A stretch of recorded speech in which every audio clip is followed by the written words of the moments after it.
शादाब शम्स, आवाज आ रही है मेरी आप तक? जी बिल्कुल आ रही है। शादाब शम्स, मुझे ये बताइए, वक्फ बोर्ड के लिए जो ये संशोधन आ रहा है, आप इसका वेलकम करते हैं? और करते हैं तो नहीं करते हैं तो क्यों, और करते हैं तो क्यों? ऐतिहासिक कदम। अच्छा। और देश के यशस्वी प्रधानमंत्री माननीय मोदी जी को और केंद्रीय मंत्री अल्पसंख्यक कल्याण को बधाई देता हूँ। और साथ में स्मृति ईरानी जी, उन्होंने लगातार हम लोगों की बैठकें दिल्ली में ली और बहुत मेहनत की। आज इसकी आवश्यकता है।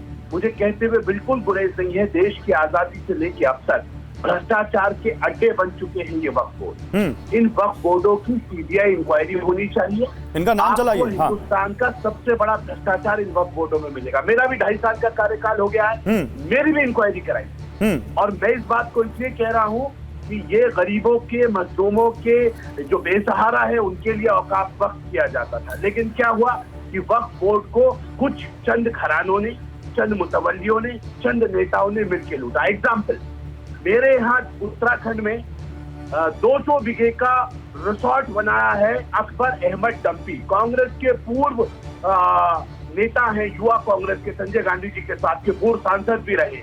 200 बीघा में रिसोर्ट बनाया हुआ है नैनीताल रामगढ़ के अंदर। अभी हमने 1 दर्जन धाराओं में उनके ऊपर मुकदमा किया। अब बताइए, मतलब यतीमों का हक कांग्रेस के नेता खाएंगे? दूसरे नहीं, लेकिन यही बात जब मैं पूछ रहा हूं, सुनिए शादाब भाई, यही जब बात मैं पूछ रहा हूं तो अभी वारिस पठान कह रहे थे कि ये भ्रम फैलाया जा रहा है कि वक्फ बोर्ड किसी की भी जमीन पर कब्जा कर लेता है। वो ये कह रहे हैं कि ऐसा कुछ भी नहीं है, प्रॉपर उसका एक सिस्टम है। यहाँ पर जो बात कही जा रही है कि सेक्शन 40 है वक्फ बोर्ड का, जो ये उसको असीमित ताकत देता है कि वो किसी की भी जमीन पर कब्जा कर ले, ऐसा है या नहीं है? बिल्कुल है, बिल्कुल है। एग्जाम्पल देता हूँ। हमारे यहाँ उत्तराखंड के अंदर एक देहरादून के अंदर एक कब्रिस्तान, वो पुंडीर फैमिली है, राजपूत हिंदू। उनके बड़ों ने ये कह दिया कि आप यहाँ पे कब्रिस्तान बना लीजिए, आपसी ताल्लुक है, बहुत अच्छी बात। आपका वीडियो ऑफ हो गया, उसको ऑन कर लीजिए प्लीज। लोग दफन होते रहे, लेकिन उनका खतरा खतौनियों में और पेपर्स में नाम चलता रहा। जो जोत भाई है, खसरा है, खतौनी है, सब में उनके नाम परत में आज तक मौजूद है। ठीक है। 1984 में सर्वे हुआ, सर्वे में वक्त में दर्ज हो गया। अब एक डिस्प्यूट खड़ा हो गया दोनों पक्षों के बीच में। अब वक्त के साथ ये एक्ट में दिक्कत ये है कि आप चाह के भी कॉम्प्रोमाइज नहीं कर सकते, क्योंकि अगर आप कॉम्प्रोमाइज लॉ में नहीं है कि आप अपनी जमीन का कॉम्प्रोमाइज कर सके। गांव वाले मुसलमानों ने और चौधरियों ने मिलकर कॉम्प्रोमाइज किया।